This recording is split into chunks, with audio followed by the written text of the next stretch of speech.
Hello, this is Reverend Don Lewis coming to you from the beautiful metaverse and more specifically from beautiful Danville, Illinois.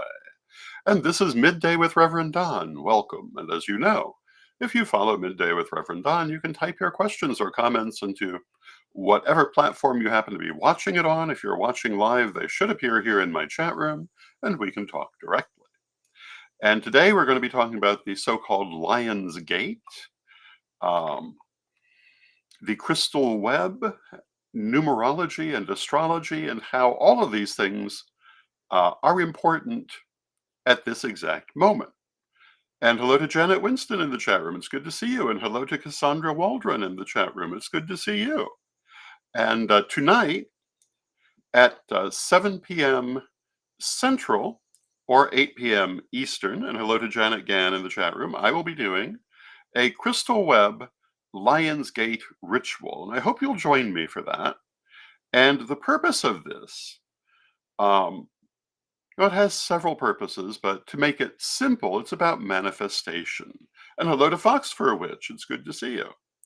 So the Lion's Gate, which is the 8th of August, is considered a particularly propitious day or night for manifestation, largely on the basis of numerology, and also because of the position of the sun in Leo and the position of the star Sirius. Sirius, which the ancient Egyptians knew as Sopdet, is a very important star metaphysically, particularly within an Egyptian context, and it has to do with renewal and manifestation. And we are right on the edge of the heliacal rising of Sirius, which will actually be on August 12th. And this, among other things, is connected to the beginning of the Egyptian liturgical year. And hello to Arlene Hebert in the chat room. It's good to see you, Arlene.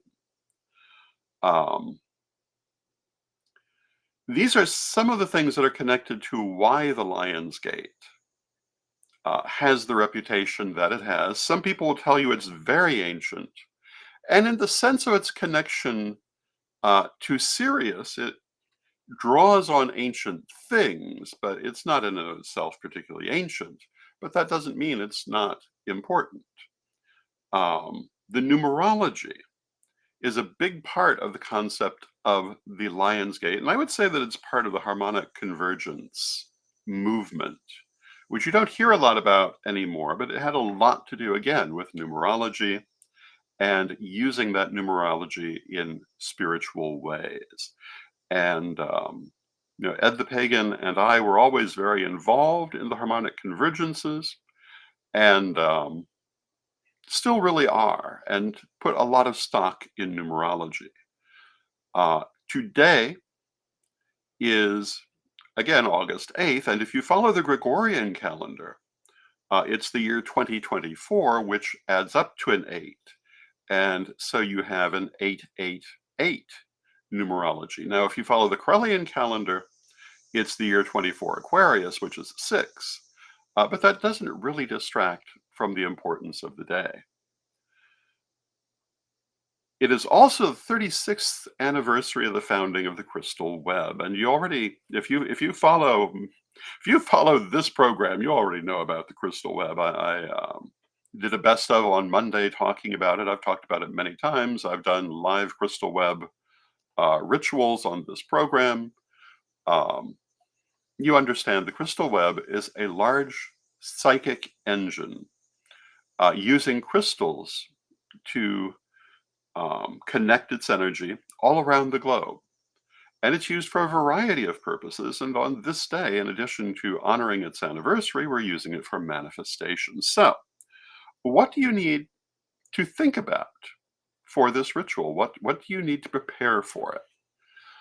Ideally, you already have a crystal web access point. If you don't, you might want to look into creating one. You can do that just before the ceremony. Hello to Antonio Huerta in the chat room. It's good to see you, Antonio. You may also have a remote access crystal that you may wish to use. You may have a whole crystal web altar. Depends on how strongly you're connected to it. You may want to create a crystal grid, but what you want to do is to prepare your tools. for the ceremony and prepare your intent. So, what we're focusing on is the manifestation of the future we desire. And so, what you want to think about is what it is you want in your life. What are you calling to you in this ceremony? You can, of course, focus to some extent on what you want to call for the world, but it will be more effective, in my opinion, if you focus on what you want to call for yourself.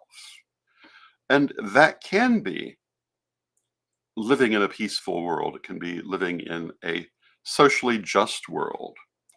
Um, but there'll be so many people taking part in this ceremony and so many different energies that focusing on your personal desires, I think, will be the most effective route since we're not trying to unify the energy, only in the sense of manifestation of what each person is wishing for.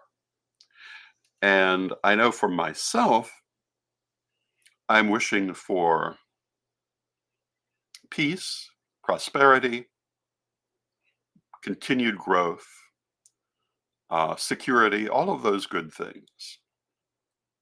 When we use the crystal web, we are amplifying our own energy and joining it to the energy of many other people. And not only people who are actively involved in the ceremony, the entire web will open for the ceremony. Not every crystal access point still has a person connected to it. Some of those people have passed into spirit, but their access points are still there. They still generate energy. They still help to energize the psychic machine that is the crystal web. Some people have created hundreds of crystal access points. I know that Ed the Pagan certainly has, because everywhere he's gone in these 36 years, he's created new crystal access points. We have people over these 36 years who've created literally thousands of access points. They're all over the earth. And, when you as an individual open your crystal access point to work with the energy of the web, you're tapping into all of that energy. But when the crystal web as a whole is opened, it's a very powerful energy.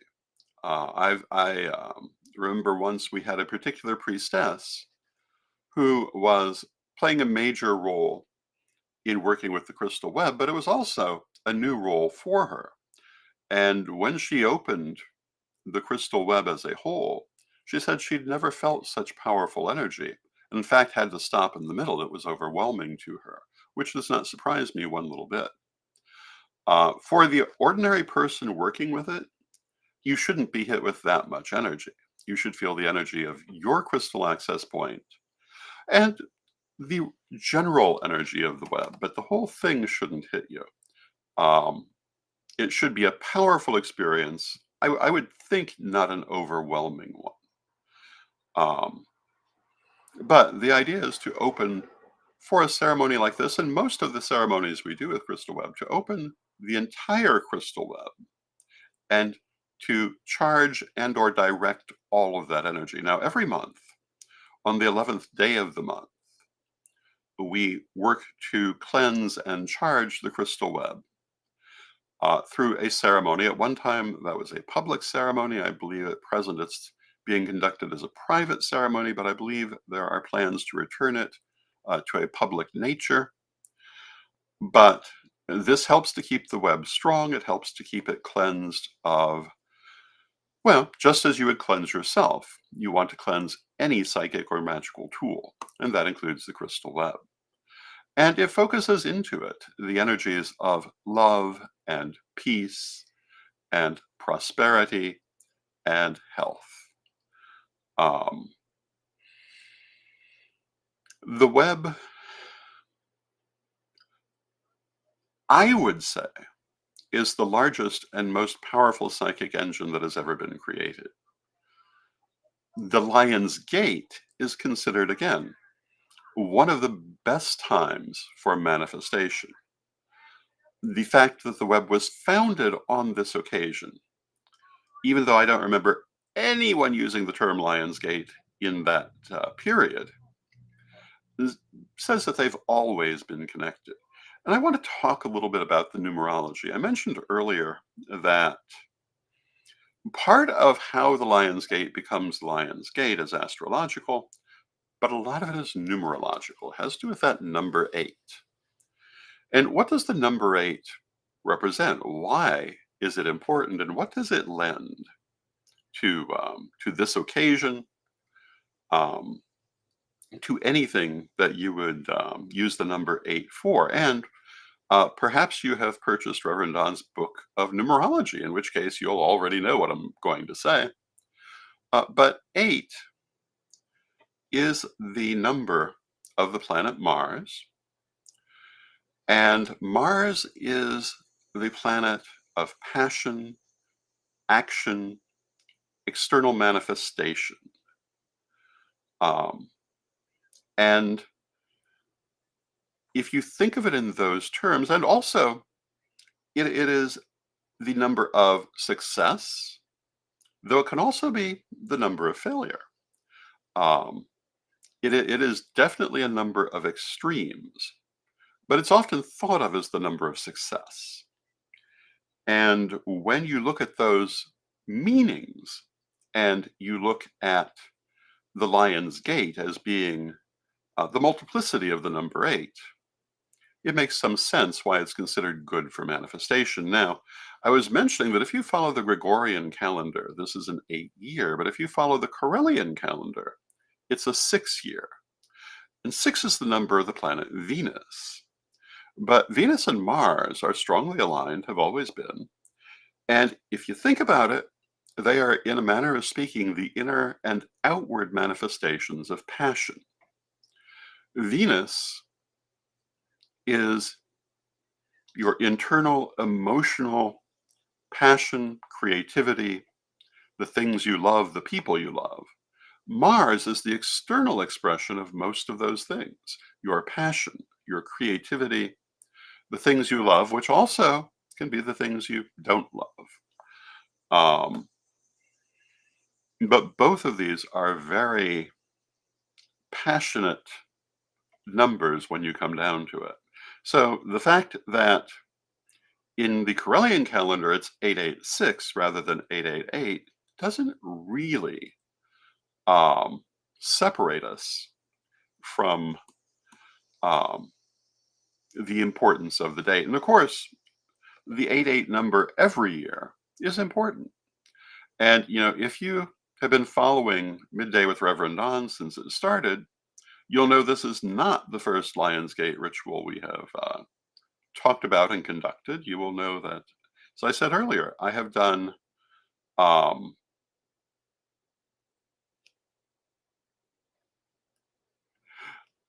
um, done this periodically. Now, hello to Deborah in the chat room. And Deborah has a question. Um, and Deborah says the sun joining with Sirius isn't exactly good.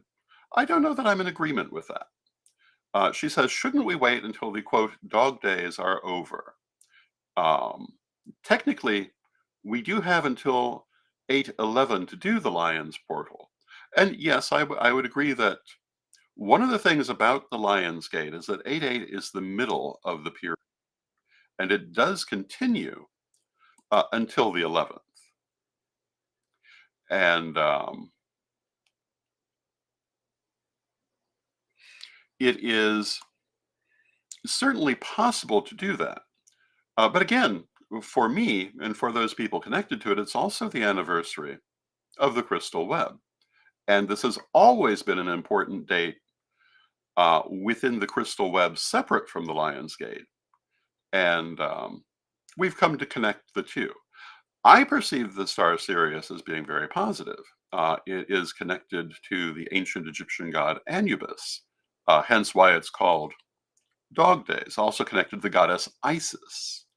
And in ancient Egypt, it was particularly connected to Isis. So I perceive this as a time of rebirth. This is before the full manifestation. But when you think about it, that's not necessarily a bad time to do your manifestation so that it develops with the heliacal rising of Sirius. That would be my take, but you may disagree, and that's perfectly fine. I have never been of the opinion that everyone must agree with me. And Deborah says, "Okay, Lord Don, thank you so much. I appreciate this a lot. I've gotten confusing messages about it and had to clarify." And yes, I'm sure there are people who hold other points of view. That's perfectly fine. And I was talking about this the other day, yesterday, in fact, when I was talking about stones. When people work with the magical properties of stones, and by the way, my newest book, Reverend Don's book of stones, metals, and crystals, is now available for pre-order. But when they work with stones, they don't always access them in the same way. Many people access stones through color symbolism and color magic, but not everybody does. There are other ways. And if you're accessing them through color symbolism, you're going to have one use for them that may be very different from someone who's accessing them differently. And it's a matter of how you're approaching it. It's very much also the same way that I talk about deity. How you would define deity, in my opinion, depends on what level you're looking at it from. Are deities separate, independent beings? Well, at one level, yes. Are they all one single energy? At another level, yes. And so, by the way, are we. Um, and these things are both true at once. So, yes, I'm sure there are other ways of looking at the connection of the sun and Sirius. And so I would say that what works best for you is what you want to do. And hello to Christine in the chat room, who says the girls and I are being extra creative on this 888, and that's exactly what you should do. Mars is also the planet of creativity.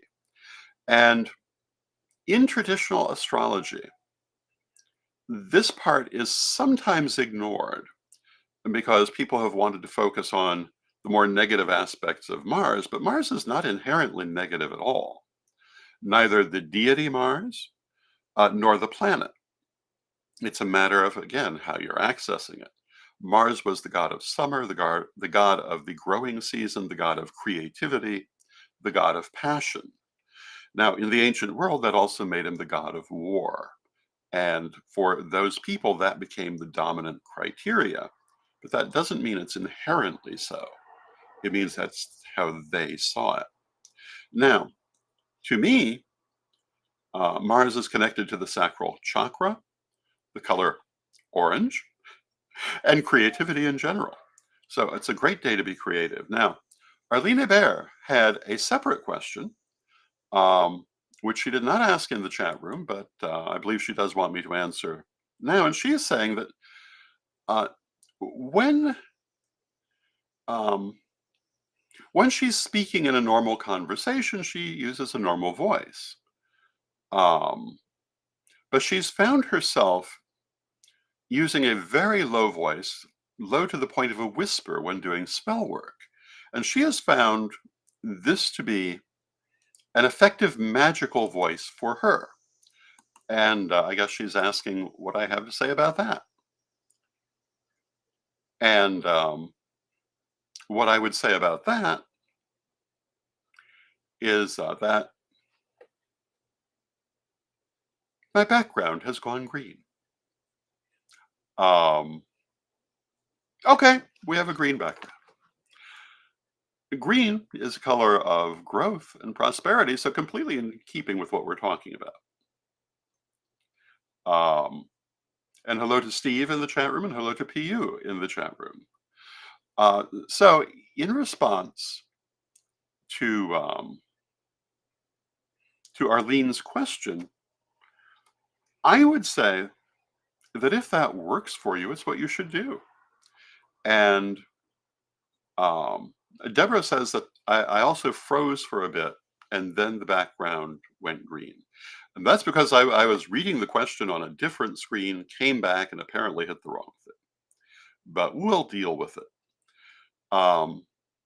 You want to trust your own feeling. If this is working best for you, then use it. There are certain cultural backgrounds where it was felt appropriate to use a low voice to the point of a whisper for magical purposes, on the premise that what you're saying is not meant to be used by, not meant to be heard by physical beings, only meant to be heard, only meant to be used by spiritual beings. And so, if you were speaking a magical incantation, you would speak it very softly.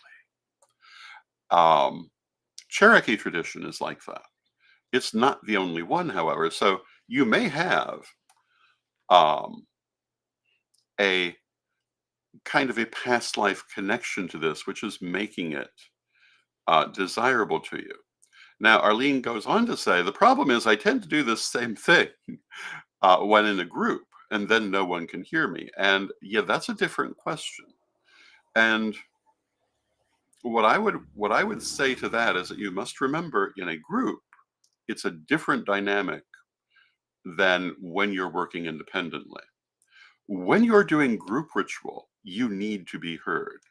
Unless you're in that particular ethnic background where people expect it to be quiet, um, you need to make sure that you're heard.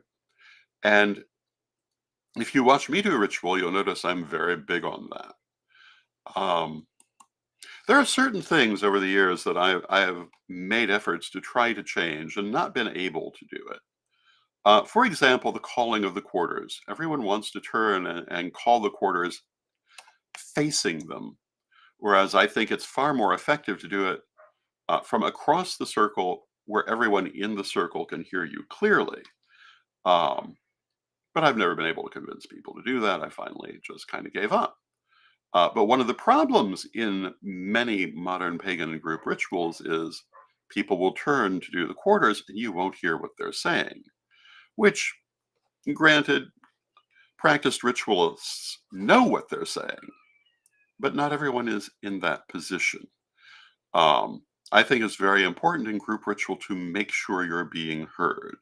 So for Arlene, I would say you simply need to cultivate the difference between these two situations and use the low voice from when you're working independently, but use a more audible voice when you're working with people. Now, Antonio says, I do that in large groups. It's very helpful. It is. It totally is. And hello to Black Crystal in the chat room. It's good to see you. Some of you will remember that I did um,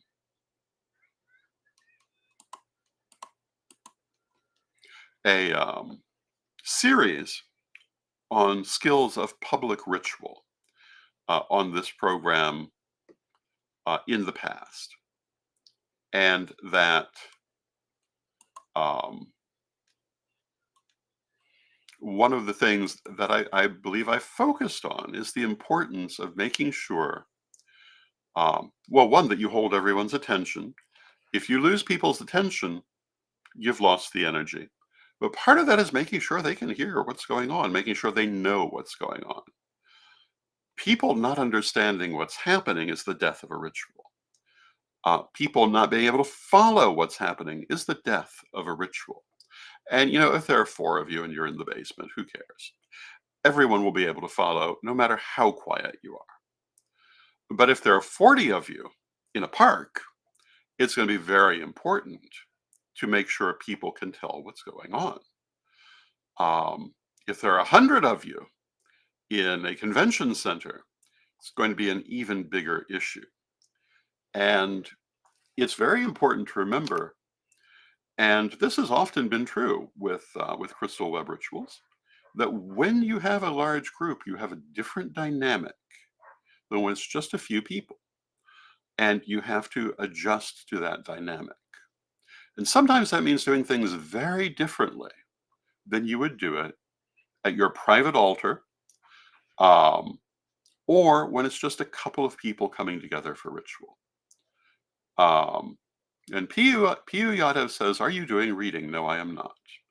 I only do that occasionally. However, if you'd like a reading, tonight is Tarot Thursday. And at 8 p.m. Central or 9 p.m. Eastern.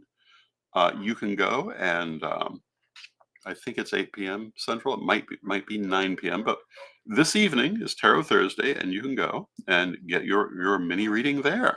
And Reverend Mary Hawk and Reverend Brian Ellicott Cook will be very happy to read for you.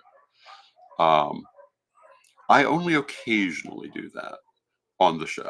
Although, if you're looking to get an actual reading as opposed to a video mini reading, I am available to do readings. You can book one at CorellianPublishing.com, or you could instant message me to set one up. I do them in person if you're here in the area, or I do them online. And I think that,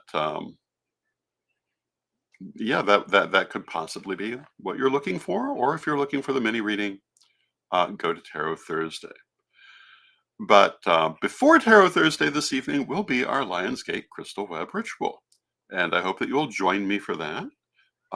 Mary Hawk will be serving as priestess for that ritual. And what we're going to do is we're going to open the crystal web and focus our desires for manifestation. And Arlene points out, no, it's 9 Central and 10 Eastern for Tarot Thursday. Thank you, Arlene. And sometimes I get confused of exactly when things are scheduled, even though I do Tarot Thursday once a month.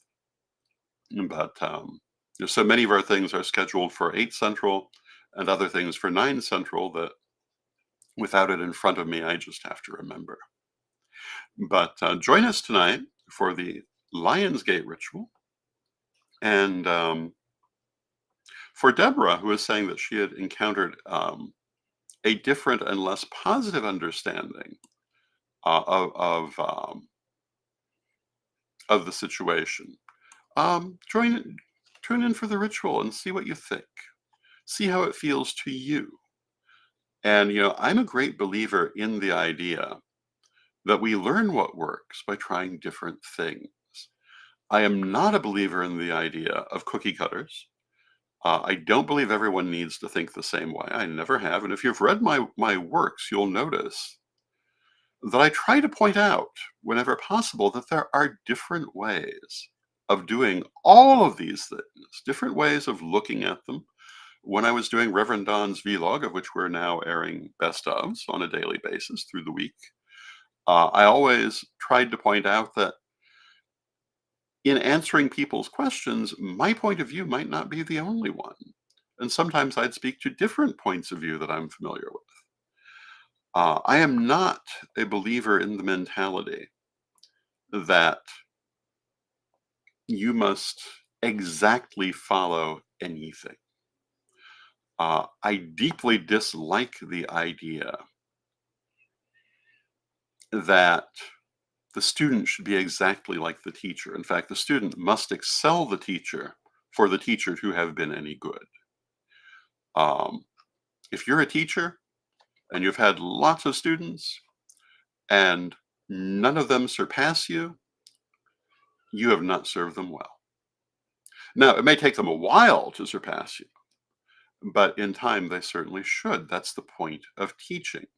Every generation stands on the shoulders of the previous generation. They should expand the knowledge. They should expand the practice. I've said before, if I am reincarnated in X number of years, come back to the Corellian tradition, which I certainly will, and I find it unchanged, I would not be happy. However, I will say that I've seen it change during my lifetime. I'm seeing it change now with the newly seated first priesthood, and I'm delighted by that. I feel it's important to keep our core values, our core practices, but there's lots of room for change and improvement.